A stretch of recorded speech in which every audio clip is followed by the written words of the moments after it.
coração do homem. Eu sei que você pode ter até a sua religião, mas nessa tarde nós não iremos falar de religião. Nós não iremos falar de placa de igreja, nós não iremos mencionar dinheiro. Nós vamos falar no nome do Deus que tudo pode. E que se houver coração quebrantado e aberto para Ele nessa tarde, Ele disse que entra no teu coração, faz morada, ceia contigo e você com Ele. Por isso, aonde você estiver, desarmando a sua barraca, passando dentro do teu carro, direcione o coração e o pensamento a Deus e ore comigo. Senhor Deus de Abraão, de Isaac, Deus de Jacó, neste momento queremos engrandecer e louvar o teu santo nome, porque tu és digno acima de tudo e de todos. Queremos te bendizer, ó Pai, acima do céu, porque tu és rei, não há outro além de ti. Pedindo que as tuas mãos poderosas estejam estendidas sobre cada um de nós, sobre a nossa família, abençoando, meu Deus, cada comerciante, meu Pai, que está desmontando a sua barraca em direção ao seu lar, cada morador desta localidade que está passando, cada motorista, meu Pai, cada trabalhador, cada desempregado. Meu Deus, eu creio no poder que há em tuas mãos, por isso estende sobre cada um de nós, operando, meu Deus, com livramento na nossa vida, na nossa família, na nossa casa, pois a tua palavra diz que as mãos do Senhor não estão encolhidas, nem os teus ouvidos agravados. Por isso, ó grande Deus, Criador dos céus e da terra, nós invocamos o teu santo nome nesta tarde, pedindo que a tua intervenção possa ser sobre nós, ó Deus, tomando as nossas causas em tuas mãos. Cada um de nós temos uma causa específica, meu Pai, alguns de ordem física, outros de ordem jurídica, outros de ordem espiritual, mas porém nós sabemos que para o Senhor nada é impossível. Por isso trazemos diante de ti nesta tarde, pedindo, meu Deus, que o Senhor mais uma vez possa usar de misericórdia, não com aqueles que frequentam a igreja, não com aqueles que frequentam templo, mas com todos, meu Deus, que invocam e creem no teu nome, independente da sua religião, independente como eles estejam. Traz paz ao coração, traz tranquilidade. Meu Deus, eu quero orar, meu Deus, pelo aquele jovem, por aquela jovem que os pais têm orado, meu Deus, porque quem sabe está em vida errada. Meu Deus, nós oramos para que o Senhor possa atender a oração deste pai e desta mãe. Pai, em nome do Senhor Jesus, se o Senhor não fizer alguma coisa por nós, de nós mesmos nada nós podemos. Por isso já te agradecemos por essa maravilhosa oportunidade, aonde viemos aqui para abençoar este lugar, porque nós cremos que as tuas mãos ela trabalha com livramento. Eu quero repreender, meu Deus, sobre este lugar toda obra do diabo, todo o sangue derramado, tudo que o inimigo tem projetado, meu Deus, para que aconteça na autoridade do nome de Jesus Cristo. Nós repreendemos sobre a cidade de Cachoeira, nós repreendemos sobre essa juventude, nós repreendemos sobre as famílias, nós repreendemos sobre as crianças, pois a tua palavra diz: feliz é a nação cujo Deus é o Senhor. E nós estamos felizes nessa tarde, porque sabemos que tu és o Deus da nação brasileira.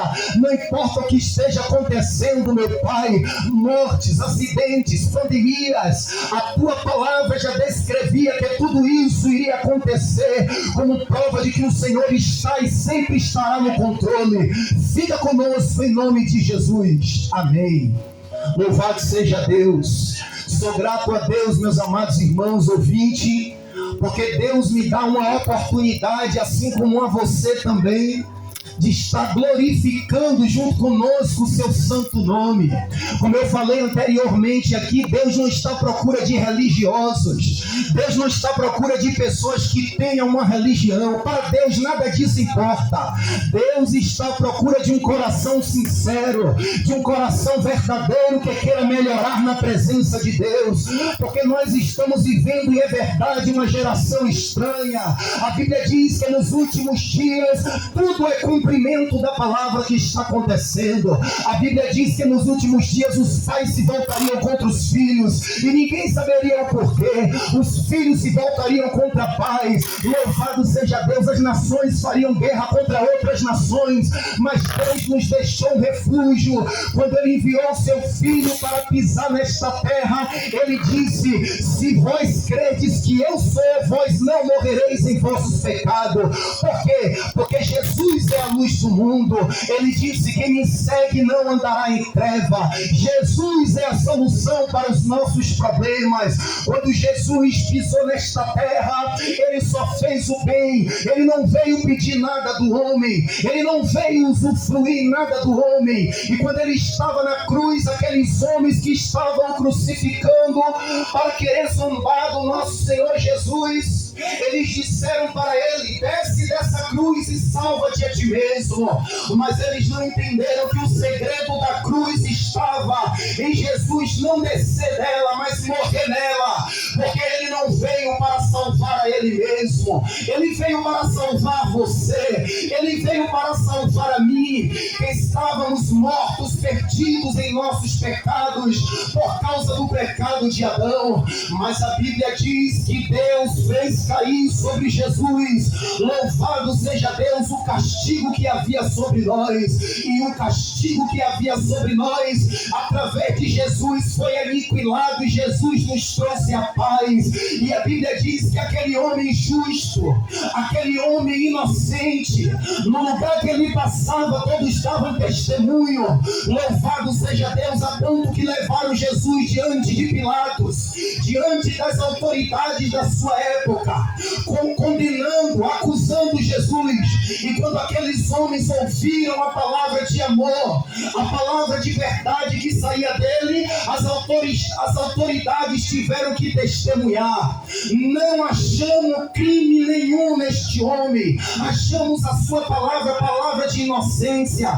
Ele era inocente e morreu pelo culpado, ele era inocente e morreu pelo aquele que estava condenado. Mas por quê? Porque nós sabemos que para alguém como advogado inocentar um réu, ele não pode ter cometido o mesmo crime que o réu. Por isso que Deus enviou o seu Filho inocente, perfeito, para comparecer por nós diante do juiz de toda a terra, que é Deus.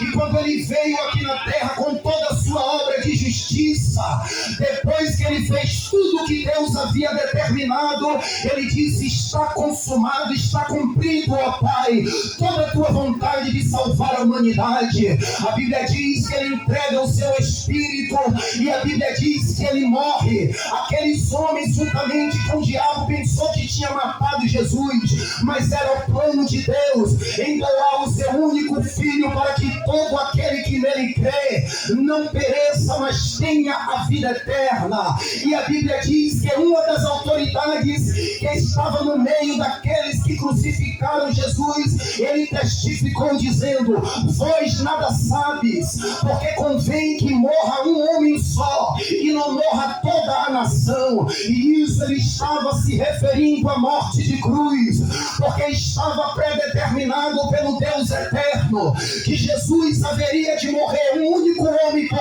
toda a nação, para que a nação brasileira não fosse condenada em seus pecados. Mas só que o diabo não sabia que a morte de Jesus já estava escrita e determinada por Deus. Louvado seja Deus. Por um momento ele achou que tinha vencido o dono da vida, mas ele pôde contemplar quando ao terceiro dia, a Bíblia diz que alguns homens que seguiam Jesus, algumas mulheres que seguiam Jesus, foi até a sepultura, onde aqueles homens haviam sepultado Jesus.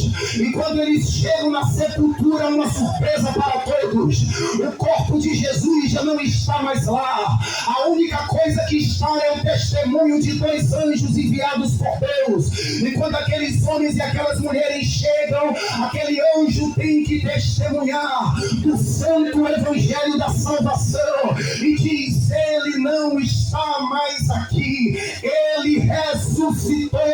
Jesus ressuscitou por mim e por você, para que você não precise ser condenado, para que você não morra, mas tenha vida e vida em abundância.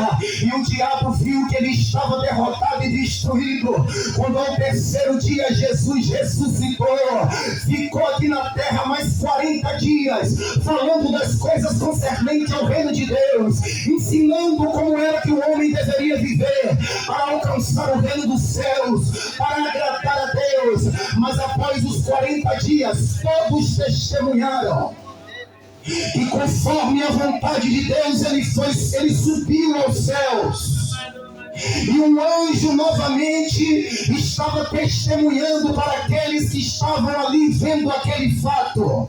E quando aqueles homens viram Jesus subindo ao céu, novamente Deus manda um anjo para testemunhar, porque olhais para o céu, esse mesmo Jesus que dentre vós foi subir aos céus, foi elevado às alturas, vós virá ele vindo, louvado seja Deus com grande poder e glória sobre as nuvens. E o anjo testifica, confirmando a palavra que Jesus havia falado quando estava na terra, que ele morreria, ressuscitaria, subiria ao céu, mas que ele voltará outra vez para dar o galardão a todos aqueles que esperaram em Deus, vivendo em justiça, vivendo em santidade com a vontade de Deus. E quando o diabo viu que Jesus ressuscitou e subiu ao céu, louvado seja Deus, e hoje como advogado justo, que não cometeu o mesmo crime que o réu, ele pode com seu sangue comparecer diante de Deus e nos apresentar diante de Deus, dizendo: Pai,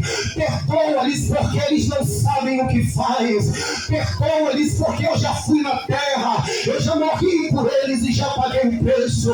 Aí que o diabo viu que agora todo o plano dele sobre a humanidade havia caído por terra, porque a Bíblia diz em Romanos capítulo 8, agora que Jesus morreu, pois nenhuma condenação há para aqueles que estão em Cristo Jesus, porque a lei do Espírito de vida nos libertou da lei do pecado e da morte. Jesus é mais forte do que a morte, Jesus é mais forte do que o mundo. E isso é um convite de Jesus, para que você venha para os pés dele, porque é uma oportunidade que ele te dá, assim como me deu há 15 anos atrás, quando eu estava com um crack na boca, louvado seja Deus, quando eu estava focado na cocaína, quando eu estava com a arma na minha testa, e o diabo com raiva porque Jesus morreu e ressuscitou por mim, ele quer frustrar o plano de Deus na tua vida, como ele não conseguiu frustrar na vida de Jesus. Mas cabe a você, se você vai decidir deixar ou não deixar, porque se você deixar, ele frustra, mas se você estiver firme na fé e na obediência que há em Cristo Jesus, como Jesus venceu, você também vencerá. Por um determinado momento ele tentou frustrar o plano de Deus na minha vida e me afundou nas drogas. E quem me conhece sabe da cidade de Muritiba, que eu andava drogado pelas ruas há quase 15 anos atrás. Entrei como alcoólica, quase morro. O diabo fez alguém apontar uma arma para mim e eu pensei que era meu fim, mas Jesus Cristo, Filho de Deus, me deu mais uma oportunidade para que eu tivesse na cidade de Cachoeira, de Salvador, onde a gente reside, pregando nos bairros, nas favelas, nos grandes centros urbanos, dizendo: Jesus ainda tem poder de mudar a história. Jesus ainda tem poder de revogar sentenças. Jesus ainda tem poder de mudar causas. Aceite a Jesus. Entregue a tua vida ao Senhor. Confia nele. E o que ele faz não é pela metade. A Bíblia diz: e tudo ele fará. Quem sabe você pode abrir a boca e dizer: já tenho a minha religião. Você dá um passo à minha frente, porque nem eu tenho religião nem Deus. A palavra religião do latim significa religare, dar a ideia de religar o homem com Deus, mas a religião é coisa do homem. Deus não fundou a religião. Quem sabe você pode até estar decepcionada com o homem, porque te enganou, porque eu sei que tem muitos que não estão dando o testemunho correto, mas eu quero dizer, não olhe para o homem, porque no livro de Hebreus, capítulo 12, o escritor escrevendo a respeito de Jesus, ele diz, olhando atentamente para o autor e consumador da fé, por causa da esperança que ele estava proposta, ele suportou a cruz. Se você olhar para Jesus e para a esperança que ele promete, você vai tirar os olhos dos enganadores. Por quê? Porque esses enganadores, eles estão servindo como cumprimento das escrituras, porque a Bíblia diz, meu irmão, que nos últimos dias se levantaria falsos profetas. O que é que eu e você temos que fazer? Buscar entendimento na palavra para não ser enganado, mas não acusar todo mundo, mas não dizer que todo mundo não presta, porque quem me conhece sabe que eu prego a verdade, louvado seja Deus, sem fins lucrativos. Aí você deixa de adquirir a tua salvação, você deixa de estar sentindo a presença de Deus por causa desses que o diabo plantou no meio religioso, que a Bíblia chama de joio. E você que é trigo, compromete a tua salvação. Não olhe para o homem, olhe para Jesus. A Bíblia diz no livro de Isaías 45, versículo 22, olhai para mim, Jesus. O profeta escrevendo a respeito de Jesus, ele diz, olhai para mim, sejam salvos todos os confins da terra. Se você olhar para Jesus, você não vai ver exemplo de engano, porque a visão que Jesus veio trazer foi uma visão comunitária, foi uma visão de justiça, aonde quem tem muito reparte com quem não tem. Eu sei que isso está difícil, mas essa ainda é a visão do Evangelho. Se eu não estou enquadrado nessa visão, o problema não é do Evangelho, o problema é meu. O erro não é da palavra, o erro é meu. Mas Deus, ele determinou um dia em que há de julgar o mundo com justiça, por meio de Jesus Cristo, porque ele, como Filho de Deus, ele veio à terra, mostrou para os homens o padrão de vida a qual todos nós devemos viver em concordância com a vontade de Deus. Aqueles que não vivem, Jesus disse, eu não condeno. Mas vai chegar um dia em que Deus reservou para que o mundo seja julgado, e nesse dia sim, todos hão de prestar conta de tudo aquilo que fizeram aqui na terra, seja bom, seja mal. É por isso que nós pregamos dizendo, escapa-te por tua vida, dá crédito à palavra de Deus enquanto é tempo.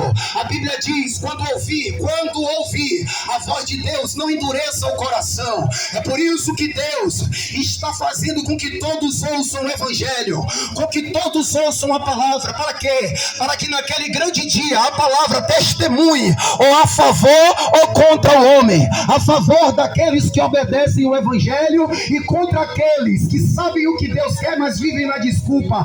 Porque o pastor tal é ladrão, porque o irmão tal é ladrão, usando o outro como um exemplo para justificar as minhas faltas diante de Deus. E diante de Deus nada disso vai ficar de pé, porque quando Jesus veio, o cenário estava tão degradável quanto hoje, o cenário estava tão triste quanto hoje, mas mesmo assim, ele, por conhecer a vontade de Deus, ele veio, foi exemplo em tudo e deu exemplo do que é de verdade alguém servir de exemplo do que é agradar a Deus para todos que viviam na sua geração, para todos os seus contemporâneos. E eu digo para você, nesta tarde tem pessoas me ouvindo que são quebrantadas de coração. Nessa tarde tem pessoas aqui que no seu coração tem espaço para Deus, e Jesus está dizendo para você, o que Ele quer de você é um pouquinho mais de esforço. Não é perfeição, porque perfeito é só um. Eu não sou perfeito. Se você me analisar criticamente, você vai ver várias falhas em mim, porque eu sou humano.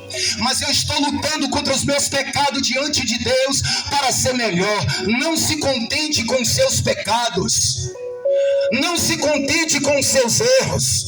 O problema de muitas pessoas elas sabem que Jesus é o caminho, a verdade e a vida, mas elas pensam, como é que eu vou viver agora sem minha nega na rua? Como é que eu vou viver agora sem meu caixa 2 na empresa? Ela pensa no engano que elas estão praticando e tem amor mais ao mundo do que a Cristo. Mas eu digo, amarás ao Senhor teu Deus de todo o teu coração. Porque Jesus não pensou duas vezes antes de sair do céu, antes de desfazer da sua glória e vir em um corpo de carne para morrer por mim e por você. E o que ele deixou para trás por um pouco de tempo foi coisas boas, foi a glória eterna que ele tinha junto ao Pai. E se você for firme na tua decisão em abandonar o mundo, em abandonar os prazeres, porque isso não é liberdade. O diabo coloca na mente do homem dizendo: eu vou ser crente para eu ficar preso. E coloca na mente do homem que liberdade é fazer qualquer coisa. Mas é mentira, irmãos. Liberdade não é ser escravo dos vícios. Liberdade não é você poder fazer o que quer, mas é também vir um desejo para te aprisionar e você dizer: eu sou tão livre que eu digo não para o desejo, eu digo não para o adultério. Que liberdade é essa? Que em qualquer laço o homem cai, em qualquer desejo o homem cai, em qualquer armadilha o homem está preso. Isso é uma prisão espiritual, mas o homem não consegue enxergar, porque o homem sem visão espiritual, ele pensa que cadeia é só física. Mas isso é uma cadeia espiritual que quando o homem crê em Jesus de todo o coração, Jesus rompe com esses grilhões e declara a libertação do homem e da mulher. E hoje, continue com teu coração aberto, porque através dos irmãos que aqui estão conosco, Deus vai continuar falando com você. Mas aqui eu encerro dizendo, pedindo encarecidamente: não deixe essa palavra cair no esquecimento, mas que essa palavra ela possa cair no fundo do teu coração. Porque se assim acontecer, eu tenho certeza que ela vai frutificar. E você será um novo homem, uma nova mulher, uma nova criatura para a glória de Deus Pai. Você agora vai ouvir a nossa irmã Maiara glorificando a Deus com a sua vida. Louvado seja Deus.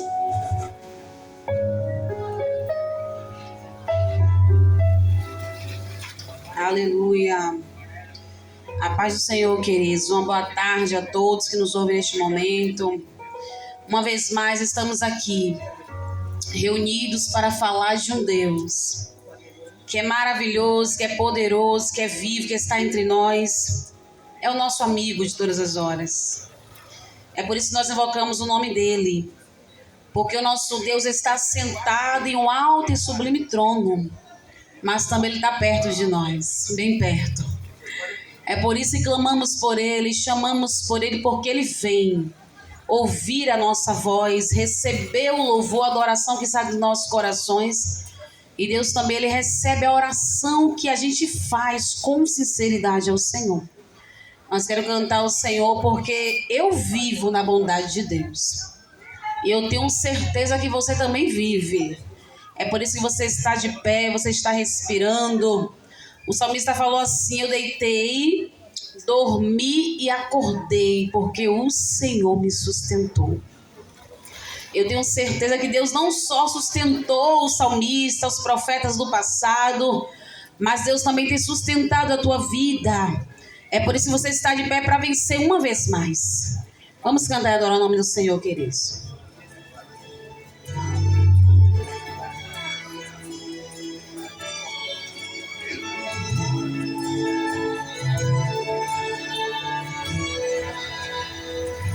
Te amo, Deus,